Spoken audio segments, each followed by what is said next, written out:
পাগল বানায় দিছে আব্বা। একদিন থামতে হবে রে বাপ। তুমিও থাকতা না, আমিও থাকতাম না। অহংকারীও থাকবে না, দুর্বলও থাকবে না, জালেমও থাকবে না, মজলুমও থাকবে না। আমরা হুজুররাও চলে যাব, আপনারা সাধারণ জনগণও কবরে চলে যাবেন না? কেউই থাকবো না, কেউই না। অন্যদেরকে জায়গা দিয়া আমাগরে কবরে চলে যাইতে হবে, কবরে চলে যাইতে হবে। কিন্তু এই রাত, এই দিন, এই ঘন্টা, মিনিট, সেকেন্ডের খোদার কসম আর কোনোদিন আড়াল করা যাবে না। এর হিসাব দিতে, এই হিসাব আমাদেরকে দিতেই হবে। কোন শক্তি দিয়ে আমরা আল্লাহর দৃষ্টি, আল্লাহর নজর থেকে আড়াল হতে পারবো? ও আসিররু কওলাকুম আবিজহারু বিহি ইন্নাহু আলিমুম বিদাতিস সুদূর। আল্লাহ তাআলা বলে, বান্দা যদি আস্তে কথা বলো তাও আমি জানি, যদি জোরে কথা বলো তাও আমি জানি, হৃদয়ে যা লালন করো তাও আমি জানি। প্রত্যেকটা নারী দেখলে, ছবি দেখলে, মোবাইলের অশ্লীল দৃশ্য দেখলে অন্তরের মধ্যে যা অনুভূত হয়, যা মন চায়, ওই নারীকে দেখে, ওই অশ্লীল ছবি দেখে খোদার কসম আল্লাহ বলে, বান্দা আমি জানি, আমি তার প্রতি ইঞ্চির, প্রতি সেকেন্ডের হিসাব নেব, তার জন্য আযাব নেব। ইন্নাস সামআ ওয়াল বাসারা ওয়াল ফুআদা কুল্লু উলাইকা কানা আনহু মাসউলা। আল্লাহ তাআলা কোরআনুল কারীমের মধ্যে বলছেন, তিনটি অঙ্গের ব্যাপারে আমি আল্লাহ তাআলা আলাদা জিজ্ঞেস করব। বিশেষ তিনটি অঙ্গ। এক নাম্বার হচ্ছে কান, দুই নাম্বার হচ্ছে চোখ, তিন নাম্বার হচ্ছে অন্তর। এই তিন অঙ্গে যাবতীয় কাজ। এই পৃথিবীতে যে ভালো কাজ করে, তার ভালো কাজ করার জন্য প্রধান অঙ্গ এই তিনটা। কানে শোনে, চোখে দেখে, হৃদয়ে ভাবে। ঠিক গুনার জন্য এই তিনটা অঙ্গ বেশি ব্যবহার হয়। যে না একটা ছবি দেখে তো সে এখানকার আওয়াজগুলো কানে শুনে, চোখে দেখে, আর এই হারাম দৃশ্য নিয়ে অন্তরে কল্পনা করে, কল্পনা করে। আবার যে আল্লাহর কথা এখন শুনতেছে তো সে কানে শুনতেছে, চোখে দেখতেছে এবং হৃদয়ে ভাবতেছে যে হায়, আসলেই তো আমি কি করছি। ন্যূনতম হইল ভাবনা হৃদয়ে তৈরি হয়। এই জন্য ভালো কিংবা মন্দ, গুনাহ কিংবা নেকি, প্রত্যেক কাজের ক্ষেত্রে আমাদের এই তিন অঙ্গ আলাদাভাবে, বিশেষভাবে ব্যবহৃত হয়। আর আল্লাহ বলে, কিয়ামতের দিন প্রত্যেক মানুষের এই তিনটি অঙ্গ আমি আলাদা জিজ্ঞেস করব। কান তুমি বলো কি শুনেছ, চোখ তুমি বলো কি দেখেছ, হৃদয় তুমি বলো কি ভেবেছ, কি ভেবেছ। অহুয়াল লতীফুল খবীর। আল্লাহ তাআলা বলছে আমি লতীফ। লতীফ আল্লাহর একটা নাম। অর্থ কি? অর্থ হলো যেই কোনো কর্মের, যেই কোনো মন্দ কর্মই ধরেন, একটা গুনাহ করার পরে, একটা নারী দেখার পরে, একটা হারাম ছবি দেখার পরে, একটা অশ্লীল দৃশ্য দেখার পরে, একটা নিষিদ্ধ বস্তু দেখার পরে আমাদের সারা দেহের যত অঙ্গে সর্বশেষ যেই ফিলিংসটা হয়, অনুভূতিটা হয়, আল্লাহ তাআলা বলেন পৃথিবীর কোনো মেশিন ধরবে না, কিন্তু আমি আল্লাহ তা জানি। তোমার চামড়ার মধ্যে কি অনুভূতি হয়েছে, চামড়ার ভিতরে গোশতে কি হয়েছে অনুভূতি, গোশতের ভিতরে হাড্ডির মধ্যে কি অনুভূতি হয়েছে, হাড্ডির ভিতরের অস্থি মজ্জা রগ রেশার ভিতরে এই গুনার কারণে, নারীর কারণে, ছবির কারণে যা অনুভূতি হয়েছে আমি আল্লাহ তাও আলাদা আলাদা করে জানি। আলাদা আলাদা করে হিসাব তোমার সামনে কিয়ামতে আমি পেশ করব। আমি তোমারে দেখাই দেব বান্দা। ভাত খাওয়াই দেখে মনে করো বিরাট কিছু না, খানা আমি কুত্তারেও খাওয়াই। ঘুম পাড়াই দেখে মনে করো না আমি বিরাট কিছু দিয়ে রাখছি না, ঘুম আমি কুত্তার চোখেও দেই। পেশাব পায়খানা করো দেখে মনে করো দুনিয়া ভোগ করছো, না না, দুনিয়া তো আমি জানোয়ারকেও ভোগ করতে দেই। দুনিয়া কাউকে ভোগ করতে দিলে তো কিছু না, তেমন কিছু না। আল্লাহ তাআলা এই জমিন আমাদেরকে, আমাদের জন্য দিয়েছেন, তিনি দিয়েছেন, আল্লাহ তাআলাই দিয়েছেন। পুরা কায়নাতের যেদিকে তাকাও আল্লাহ বলছে, বান্দা দেখো, তুমি আমার সৃষ্টির চারদিকে দেখো, দেখো কোনোটা ভিন্ন কারো আছে কিনা। আবার এটাও দেখো কোনোটার মধ্যে কোনো অসঙ্গতি, কোনো ফাটল, কোনো ত্রুটি, কোনো খুঁত দেখো কিনা। ফারজিল বাসার হাল তারা মিন ফুতুর।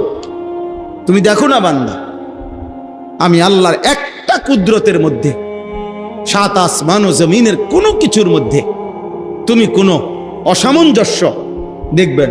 সব পরিকল্পিত, সব কিছু হিসাব। কথার কথা এমনে এমনে না, না এমনে এমনে কিছু না। ওমা কুন্না আনিল খালকি গাফিলিন। আল্লাহ তাআলা বলেন, আমি আমার একটি সৃষ্টির ব্যাপারেও গাফিল নই। আমার একটা পাতা আমি জানি। আলা ইয়ালামু মান খালাক। আল্লাহ বলে, বান্দা, যিনি সৃষ্টি করেছেন, তুমি ভাবো তো তিনি তার সৃষ্টি সম্পর্কে জানবেন না? তার সৃষ্টি কখন কোথায় কি আছে কি করছে আল্লাহ জানবে না? কি বলেন? তাহলে আল্লাহ তাআলার সৃষ্টি, আল্লাহর নিজামের মধ্যে কোনো এলোমেলো নাই। ওয়ালান তাজিদা লিসুন্নাতিল্লাহি তাবদীলা। এত বেশি পরিমাণ ছেলে পেলে তোমরা, চারিদিকে এই অবস্থা। আহা, দেশকে দেশ, মহল্লাকে মহল্লা, মুসলিম কিশোর সমাজ, ছেলে সমাজ, যুবক সমাজ 5 ওয়াক্ত নামাজের সময় মসজিদের ডানে বামে আশেপাশে রাস্তায় ঘুরতেছে। কে মা, কে বাবা, কে দাদা, কে দাদা দাদি, কেউ কি তারে আল্লাহর কথা চিনায় নাই? কেউ কি তারে আল্লাহর কথা বলে নাই? তার কপালে কি কোনোদিন একটা সেজদা জুটবে না?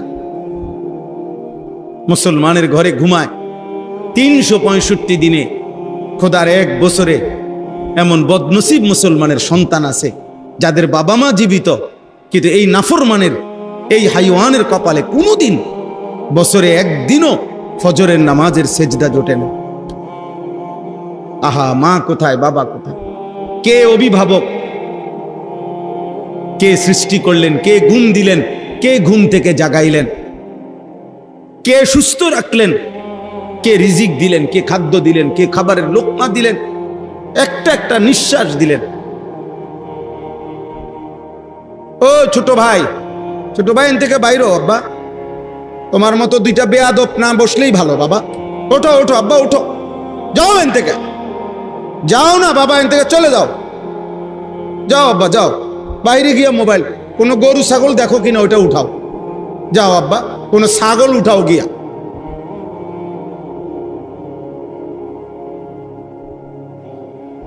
কত ছোট বয়স দেখেন, মায়া লাগা উচিত আমাদের। ভাইয়া, তোমরা হাসি দিয়ে উড়াই দিও না। একটি জেনারেশন যখন গ্যাপ হয়ে যায়, পরবর্তী জেনারেশন আর আল্লাহ চিনে না। বুঝছো? তোমরা ছেলেদেরকেই বলতেছেন, তোমাগো দাদার বয়সী যারা, তোমাগো বাবার বয়সী যারা, উনাদের সংখ্যাগরিষ্ঠ অংশ, শতকরা 98% আল্লাহ চিনতেন। এই যে উনাদের আমল, চাচাদের আমল, এই যে উনাদের আমল, জিজ্ঞাসা করে দেখেন, খবর নেন। আমি কালকে রাত্রে একজন মুরব্বীর সাথে খানা খাইছি, গত রাত্রে, রাজবাড়ী জেলা, আমার মাহফিল ছিল। ও মুরব্বীর বয়স বরাবর 99 থেকে 100 বছর, বয়স্ক মানুষ, পুরা বয়ান শুনছে। বয়ানের পরে ওনার ঘরেই খানা, উনি আমার সাথে বসছে, কথা বলছি অনেকক্ষণ। আমি ওনার কাছ থেকে সেই ব্রিটিশ পিরিয়ডের গল্প, স্বাধীনতার গল্প, অনেক কথা শুনলাম আর কেমনে। এরপরে সাধারণ মানুষ, পানি উন্নয়ন বোর্ডে চাকরি করতেন উনি, জেনারেল শিক্ষিত মানুষ। তা আমি বললাম, আপনি বয়স্ক মানুষ, আমারে আপনি একটু ফু দিয়া দেন। মুরব্বী মানুষ আপনি, আমার বাবার বয়সী, দাদার বয়সী। উনি আমারে সূরা ফাতিহা শুদ্ধ পড়ে 3 বার কুল হুয়াল্লাহু আহাদ শুদ্ধ পড়ে ফু দিছে, সারা শরীর মুছে দিছে। আমি রীতিমতো অবাক।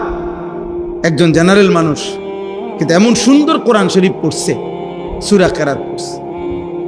100 বছর আগে মক্তবে শিখছে, 100 বছর আগে। আজ 100 বছর পরে ওনার পূর্ণ স্মৃতিশক্তি আছে এখন, একেবারে সব কথা। আমি বললাম যে আপনি, আমি কি বলছি ওয়াজে আপনি কইতে পারবেন? অনেকগুলো কথা বলছে, আপনি এই বলছেন। আশ্চর্য।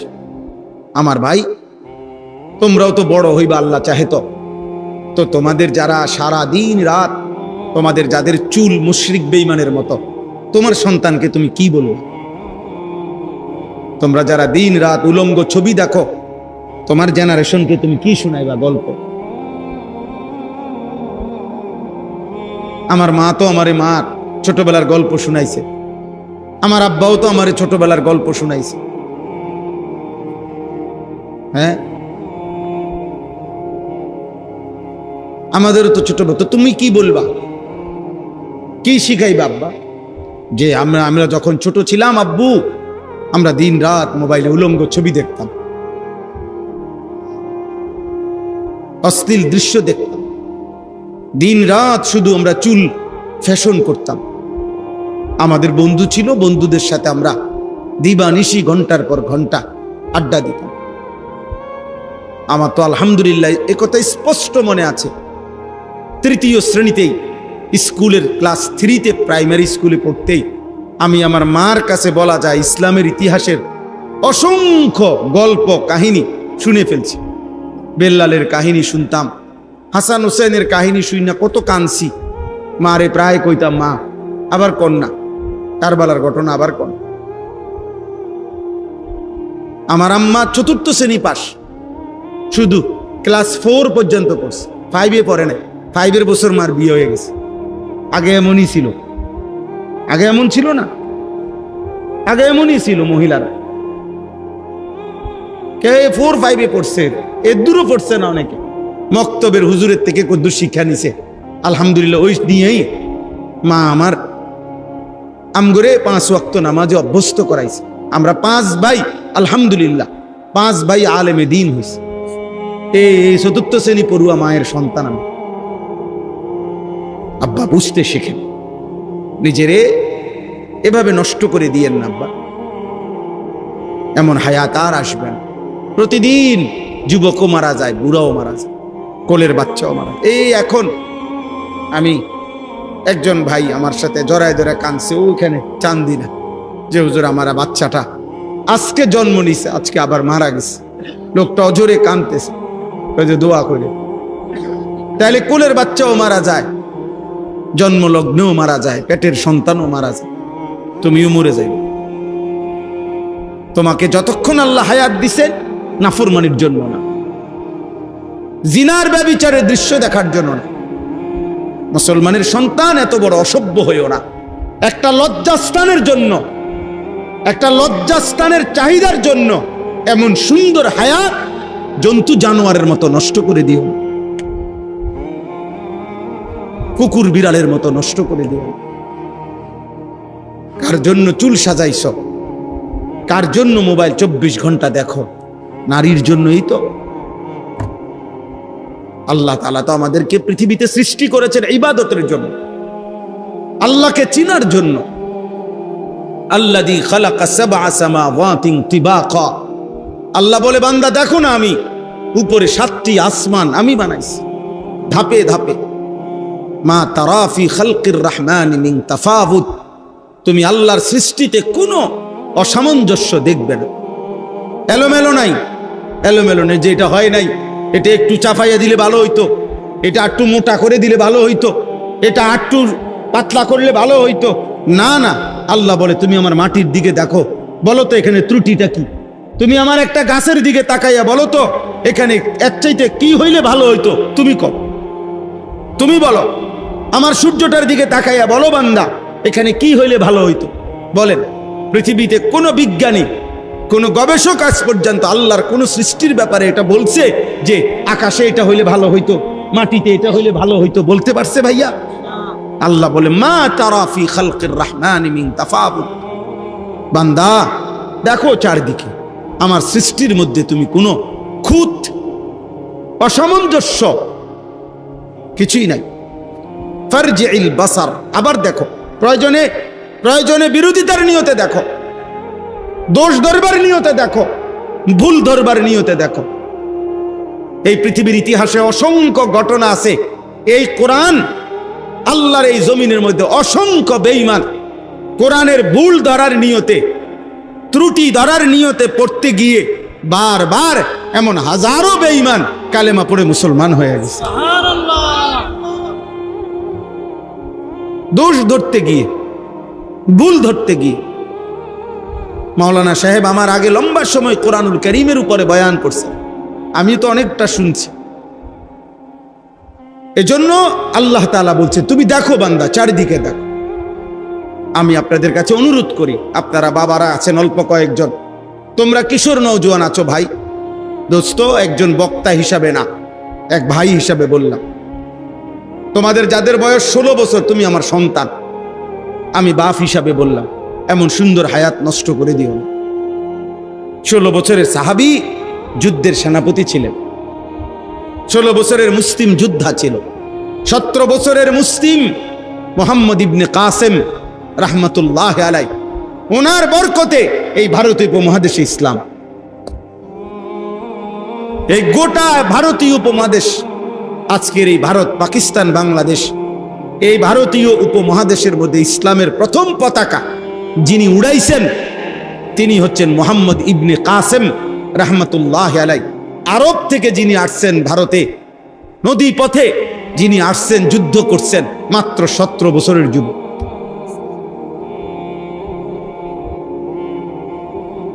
আর তোমরা দিন রাত কি চুল রাখছো, এগুলা কি করতেছো, কেন হাসতেছো, কেন মজাক করো? কেউ কাউরে ঠেলা দিও না, এই বেটা সাবধান, তোমার জন্য বলছি। তুমি আরেকজনকে আবার টিটকারি করো কেন? নিজের দিকে দেখো মিয়া, নিজের বেয়াদবির তো শেষ নাই, আরেকজনকে আবার তুমি মস্কারি করবা কেন? তুমি ভাবো মিয়া, তুমি মানুষ না পশু? ভাবো মিয়া, মানুষ হবা কোন দিন? ভাত খাইলে মানুষ হয় না, কয়টা টাকা রোজগার করলে উপার্জনকারী প্রাণী হয়। এই জন্য ইউরোপ বলে ম্যান ইজ ইকোনমিক্যাল অ্যানিম্যাল, মানুষ অর্থনৈতিক প্রাণী। মানুষ একটি প্রাণী যে টাকা উপার্জন করতে জানে শুধু।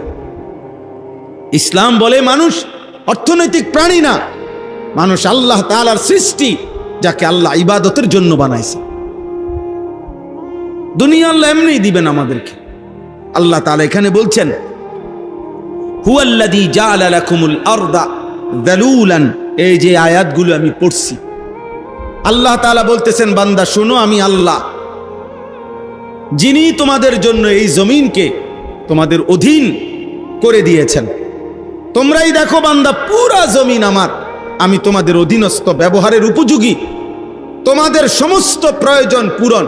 এই জমিনের মধ্য থেকে তোমাদের ফসল উঠবে, এই জমিনের মধ্য থেকে তোমাদের খাদ্য পণ্য উৎপন্ন হবে, এই জমিনের তলদেশ থেকে তোমাদের খনিজ সম্পদ উঠবে, এই জমিনের তলদেশে তোমাদের ভবন, দালান, ঘর, বিল্ডিং এর খুঁটি গাড়বে।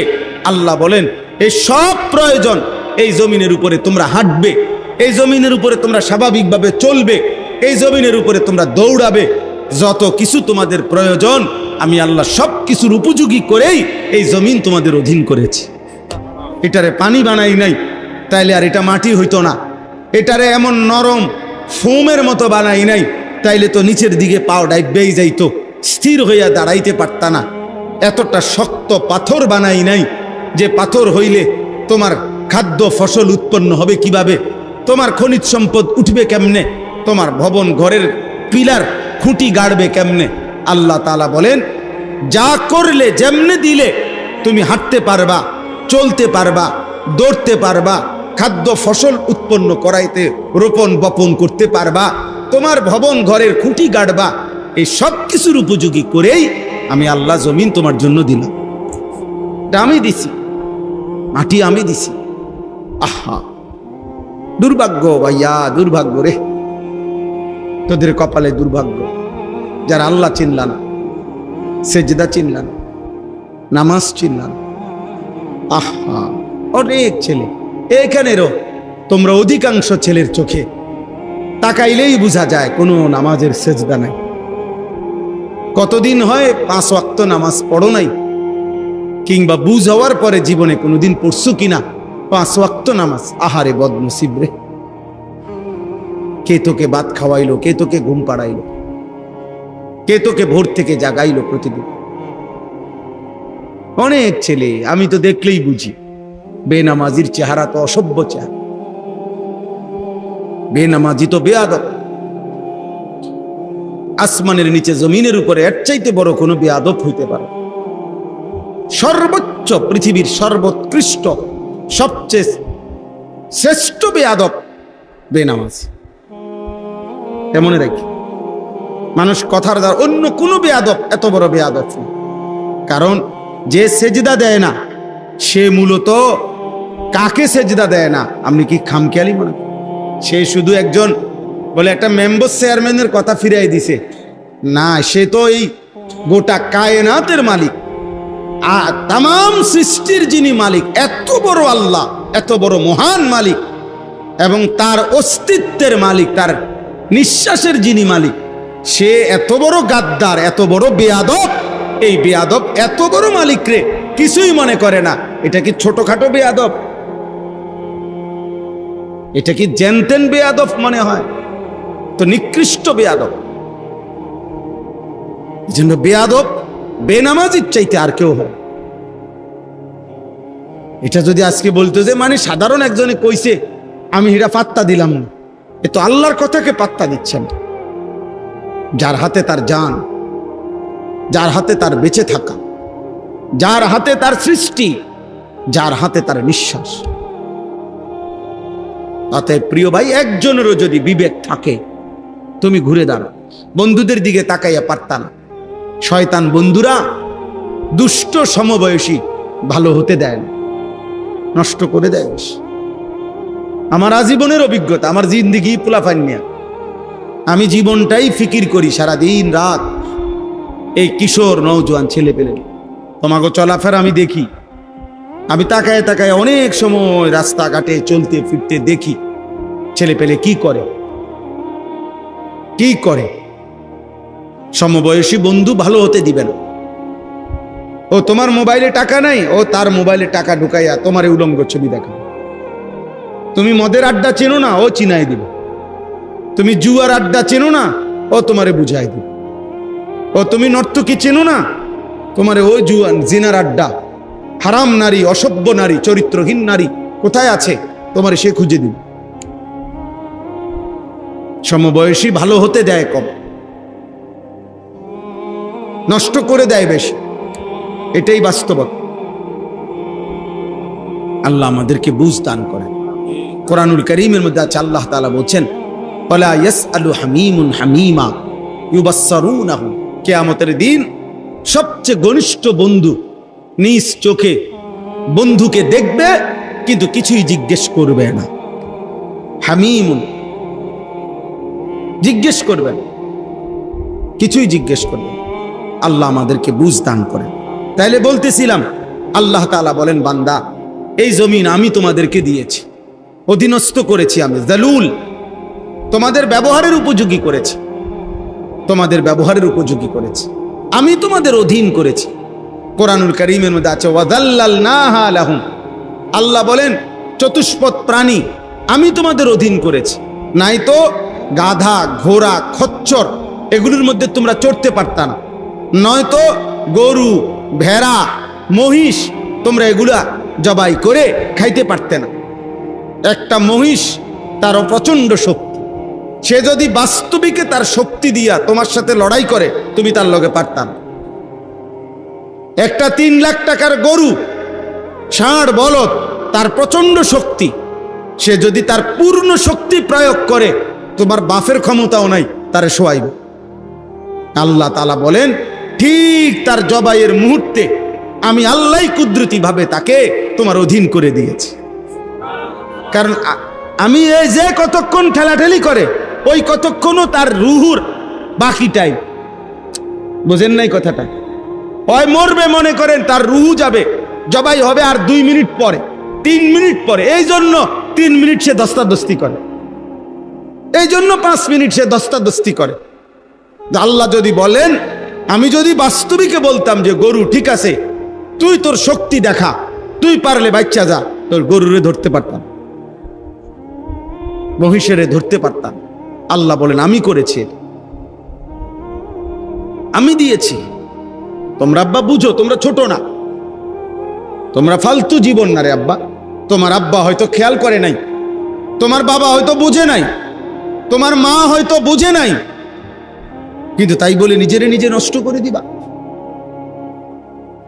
কারো মা আগুনে পুড়ে গেলে তো সন্তান ইচ্ছে করে আগুনে পড়ে না। কারো বাবা অ্যাক্সিডেন্টে মরে গেলে তো সন্তান অ্যাক্সিডেন্ট করে নিজের জান দিয়ে দেয় না। এখানে তুমি কি বুঝো না যে ঠিক আছে আমি কষ্ট পাইছি, আব্বা মারা গেছেন, কিন্তু আমি তো বাঁচতে হবে। তাহলে এরমও যদি হয় যে আব্বা মা আমারে নামাজের কথা বলে নাই, এমনও যদি হয় আমার আব্বা মাই আল্লাহ চিনে না, নামাজ চিনে না, ঠিক আছে হইতে পারে, কিন্তু তারপরেও তো আমি নিজেকে নষ্ট করতে পারি না। তারপরেও তো হযরত ইব্রাহিম আলাইহিস সালামের আব্বা তো ছিলেন মূর্তি পূজক, কিন্তু মূর্তি পূজকের ঘরে তো তিনি নবী, তিনি তো নবী। হযরতে আসিয়া এই মহিলার স্বামী তো ছিল ফেরাউন। ফেরাউনের স্ত্রী হয়ে যদি তিনি মৃত্যু পর্যন্ত ঈমানদার হইতে পারেন, তাহলে পৃথিবীর বাকি মহিলাদের বাধা কোথায়? আমাদের সমাজের মহিলাদের বাধা কোথায়? একটা ঠুনকো যুক্তি দেখায় দিছে। স্বামী কইছে বেফর্দা হইতো, বাসুরের সামনে যাইতো, দেবরের সামনে যাইতো, একটা যুক্তি। নইলে রাগ হয়, নইলে রাগ হয়। তো আল্লাহ যে রাগ হয়, স্বামী রাগ করার কারণে আপনি যেহেতু স্বামীর রাগ ভাঙানোর জন্য আপনি বেপর্দা হইলেন, তো আল্লাহ যে রাগ করতে